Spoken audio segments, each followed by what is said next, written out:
ஆமாம், அந்த மாதிரி ஜாதிய ரீதியான படங்கள் வருது சரியில்லை தான். இது ஜாதி எதிர்ப்பு படம் தானே. இது சினிமாவுக்கு இவ்வளோ வேலை செய்யணுமா அப்படின்னு யோசிக்கக்கூடாது. சொல்கிற வேலைலாம் செய்யணும், கூடவே இருக்கணும். நின்று நேருக்கு நேராக கருத்து சொல்கிற அளவுக்கு நான் இன்னும் பக்குவப்படணும்னு நினைக்கிறேன்.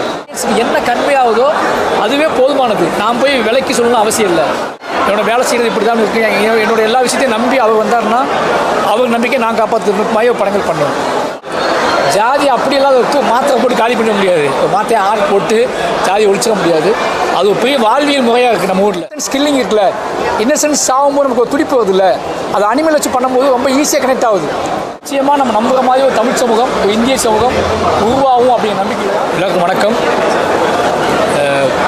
கோயம்புத்தூர் பைசன் ரிலீஸ் ஆகி இன்றைக்கி 6வது நாள் தான் 5ஆம் மாதம் 17 6வது நாள் 19 20 21 22 6வது நாள்.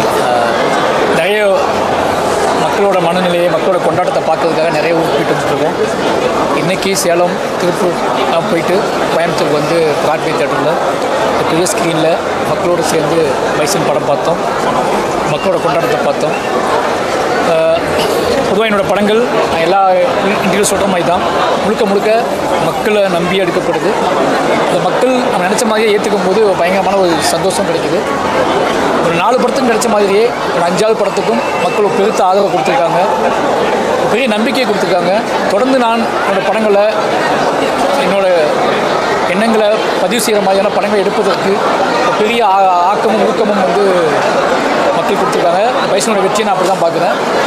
எல்லாருக்கும் ஒட்டுமொத்த தமிழ் சமூகத்தை நன்றி சொல்லியது போலவே கோவை மக்களுக்கு ஒரு பெரிய நன்றியை டீம் சார்பாகவும் மொத்த படக்குழு சார்பு தயாரிப்பாளர் சார்பாகவும் தெரிவிச்சுக்கிறேன். ரொம்ப நன்றி.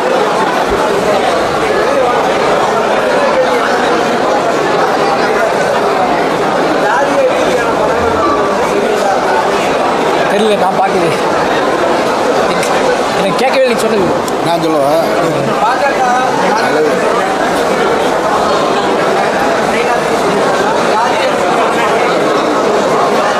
சரியில்லைன்னு சொல்லுவாங்க. ஆமாம், அந்த மாதிரி ஜாதிய ரீதியான படங்கள் வருது சரியில்லை தான். இது ஜாதி எதிர்ப்பு படம். இது ஜாதி இப்போ அதே கேள்வியை வந்து அவர் சொல்ல மாட்டாங்க நினைக்கிறேன். ஜாதி எதிர்ப்பு படங்கள் சமூகத்துக்கு தேவையில்லைன்னு யாரும் சொல்ல மாட்டாங்க. இந்த படம் வந்து ஜாதி எதிர்ப்பு படம் அப்படிதான் நான் பார்க்குறேன்.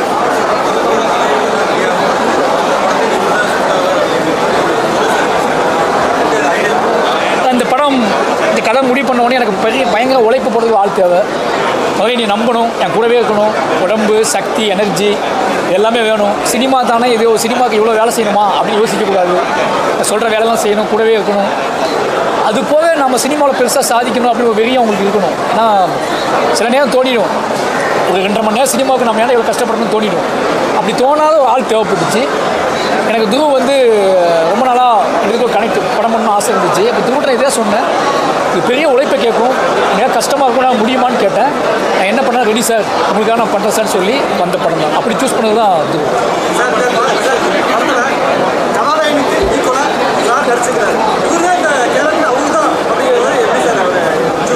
ஃபஸ்ட்டு கமர்ஷியல் எல்லாருமே நானும் வந்து இந்த படத்தை பட்ஜெட் தேவைப்படுச்சு பெருசாக.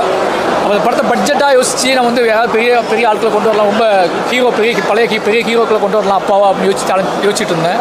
அப்போ தான் ஒரு கடத்தில் எனக்கு தோணுச்சு, அது சரி வராது. ஒரிஜினல் அப்பாவாக கிட்டானுக்கு அப்பா தான் எப்படி இருக்கணும், அப்போ அப்பா தேவைப்படும்னு சொல்லிட்டு தான் பசுமை சார் வச்சோம். பசுமை சார்ட்டு கதை சொன்னேன், லைன் மட்டும் தான் சொன்னேன். இந்த படம் ஏன் எடுக்கிறேன்னு நான் சொன்னேன் அவர்கிட்ட. படம் எடுத்தால் ஒரு என்ன மாற்றம் நடக்கும், என்ன மாதிரியான உரையாடல் நடக்கும்னு சொன்னேன். அவர் என்னை நம்பி வந்துட்டார். எப்படி துரு உழைச்சாப்படியோ அதே மாதிரிக்கு அவர் ஈக்குவலாக பசுமை சார் எனக்கு நம்பி ஒரு பெரிய உழைப்பு போட்டார். என் நம்பிக்கையை காப்பாற்றினார். நானும் அவர் நம்பிக்கையை காப்பாற்றிருக்கேன்னு நினைக்கிறேன்.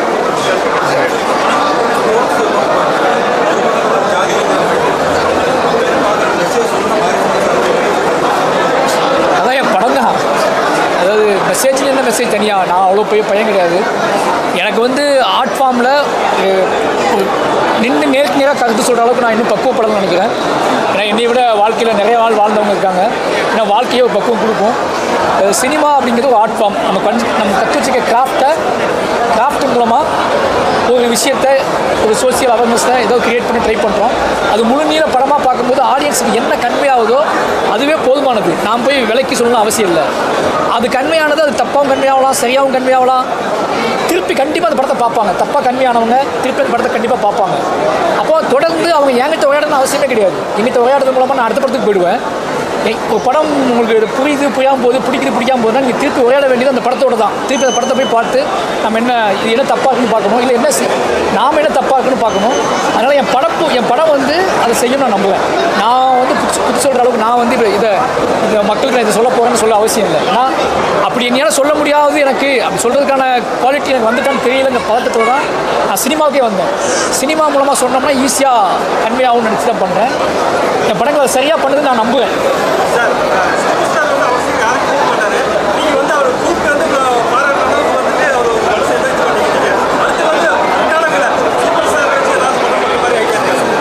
இல்லை அது யாருக்கு தான் இருக்காமல் இருக்காது. நான் வந்து அவர் கூட நிறைய உரையாடி இருக்கேன், அடிக்கடி கூப்பிட்டு பேசியிருக்காரு, என்னோடய எல்லா படங்களையும் பாராட்டியிருக்காரு. அது நடக்கணும். நடந்தால் என்னோட படைப்பு இப்படி தான் இருக்கும், என்னோடய கதைகள் இப்படி தான் இருக்கும், என்னோடய வேலை செய்கிறது இப்படி தான் இருக்கும். என்னோடய எல்லா விஷயத்தையும் நம்பி அவர் வந்தார்னா அவர் நம்பிக்கை நான் காப்பாற்றுற மாதிரி படங்கள் பண்ணுவேன்.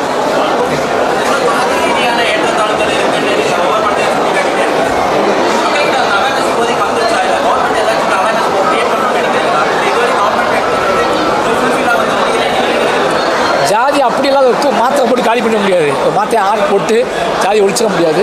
அது ஒரு பெரிய வாழ்வியல் முறையாக இருக்குது நம்ம ஊரில். ஓகேங்களா, இந்தியாவில் வந்து ஜாதிங்கிறது வாழ்வியல் முறை. ஒரு அவசியமற்ற வாழ்வியல் முறையை சேஞ்ச் பண்ணுறது ரொம்ப கஷ்டம். நமக்கே வந்து நம்ம ஊரில் வாழ்ந்துட்டு இன்னொரு ஊரில் போய் செட்டில் ஆகுது இருக்குல்ல, அது அவ்வளோ கஷ்டம்.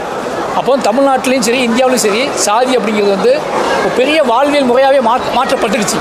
அது சரியாக தப்பான்னு தெரியாத இடத்துக்கு நம்ம போயிட்டோம். அது எப்பெல்லாம் நமக்கு அந்த கான்ஃப்ளிக்ட் உருவாகி நம்ம பாதிக்கப்படுறோமோ அப்போல்லாம் தான் நமக்கு தப்புன்னு தெரியுது. 10 நேரம் ரெகுலராக்கமாக்கே தெரியும்.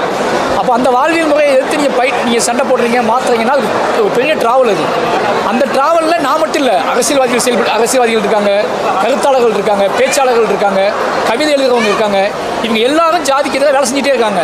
அது மாதிரி சினிமாவில் நாங்களும் எங்களால் முடிஞ்சதை செஞ்சுட்டே இருக்கோம். பட் சினிமாவில் மட்டுமே செய்யலை, அவ்வளோ கவிதைகள் இருக்குது, அவ்வளோ கட்டுரைகள் இருக்குது, அவ்வளோ நாவல்கள் இருக்குது, அவ்வளோ தலைவர்கள் போராடுறாங்க, ஆக்டிவிட்டீஸ் இருக்காங்க. அப்போ ஜாதிக்கு எதிரான ஒரு மிகப்பெரிய விஷயம் நடந்துக்கிட்டே தான் இருக்குது. ஏன்னா அது அவ்வளோ ஈஸியாக மாற்ற முடியாத வாழ்வியல் முறைன்னு எங்களுக்கு தெரியும். ஆனால் கொஞ்சம் கொஞ்சமாக ஃபீட் பண்ண வேண்டிய தேவை இங்கே இருக்குது.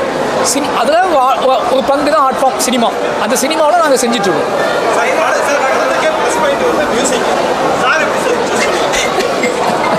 ஒரு நல்ல கொஸ்டின் கேட்டிருக்கீங்க. சாகு திருநெல்வேலி. நான் என்னோடய காலேஜுக்கு ஆப்போசிட்டில் தான் சாகு வீடு. ஓகேங்களா, சாகு அப்பப்போ பார்க்கும் போல நம்ம சேர்ந்து படம் பண்ணலாம் கேட்டே பார்ப்பல. பட் இந்த படத்துக்கு எனக்கு வந்து ஒரு யங் டீம் தேவைப்படுச்சு. இப்போ துருவ் கேமராமேன் வந்து வெளியில் அவன் சின்ன பையன், அப்போ என்னோட எடிட்டர், இதெல்லாம் யங் டீமு. இப்போ யங் டீமை வச்சு ஸ்போர்ட்ஸ் ட்ராமானால பட்ஜெட்டாக பெரிய பெருசாக தேவைப்பட்டுச்சு. அப்போ பட்ஜெட் இங்கே கம்மி பண்ணிக்கிட்டு புதுசாக யங் டீமையும் அதுவும் ஜெயிச்சு அவனு வெளியோட இருக்காப்புல. அப்போ சேர்த்து அப்படி பண்ண யங் டீமை வச்சு இந்த படம் பண்ண முடிவு பண்ணி தான் இந்த படம் பண்ணேன்.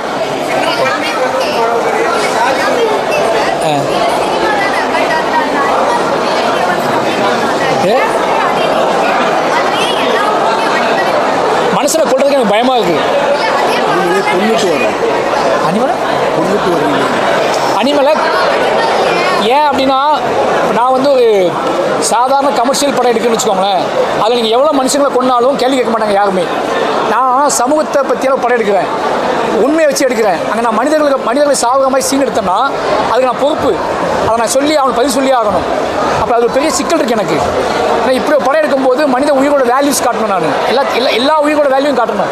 அப்போ உங்கள் மனசாட்சி வேற நான் உழுக்கணும், இந்த கதையை வேற இந்த கதையோட காத்திரமாகவும் கடத்தணும். அப்போ என்னால் முடிஞ்சது அனிமல்ஸை வச்சு கதை சொல்கிறது தான். ஏன்னா நான் வேற மாதிரி சினிமா எடுத்தோம்னா நீங்கள் 10 தலை கூட வெட்டலாம்.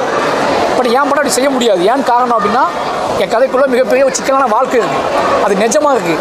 அப்படி செய்யும் போது மிகப்பெரிய பாதிப்பை உண்டாக்கும் சமூகத்தில். அப்போ மெட்டாபர்ஸ் கிரியேட் பண்ணி அந்த மெட்டாபர்ஸ் மூலமாக இந்த வன்முறையோட பாதிப்பை, இந்த சமத்துவமின்மையோட பாதிப்பை, ஒரு என்ன சொல்கிறது, ரத்தம் சிந்துற போது நமக்கு இன்னசென்ஸ் கில்லிங் இருக்குல்ல, இன்னசென்ஸ் சாகும்போது நமக்கு ஒரு துடிப்பு வருதுல்ல, அது அனிமல் வச்சு பண்ணும்போது ரொம்ப ஈஸியாக கனெக்ட் ஆகுது. அதனால தான் அனிமல் ஹேண்டில் பண்ணுறேன்.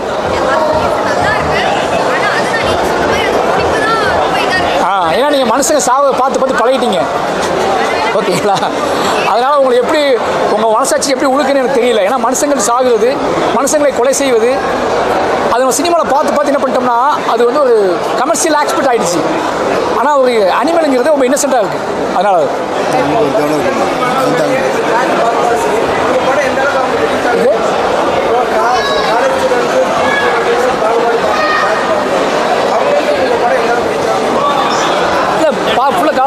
இன்டர்வியூலாம் பண்ணாங்க, பேசுகிறாங்க. மிகப்பெரிய நெக்ஸ்ட் ஜென்ரேஷனை நம்பி தான் படங்கள் எடுக்கப்படுது.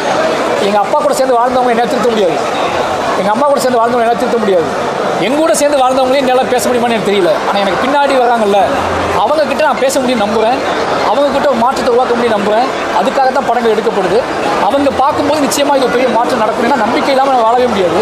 வெறும் நம்பிக்கையோடு தான் ஒவ்வொரு படம் எடுக்கிறோம். நிச்சயமாக நம்ம நம்புகிற மாதிரி ஒரு தமிழ் சமூகம், ஒரு இந்திய சமூகம் உருவாகும் அப்படிங்கிற நம்பிக்கையில் தான் தொடர்ந்து பயணிக்கிறோம். நன்றி, தேங்க்யூ.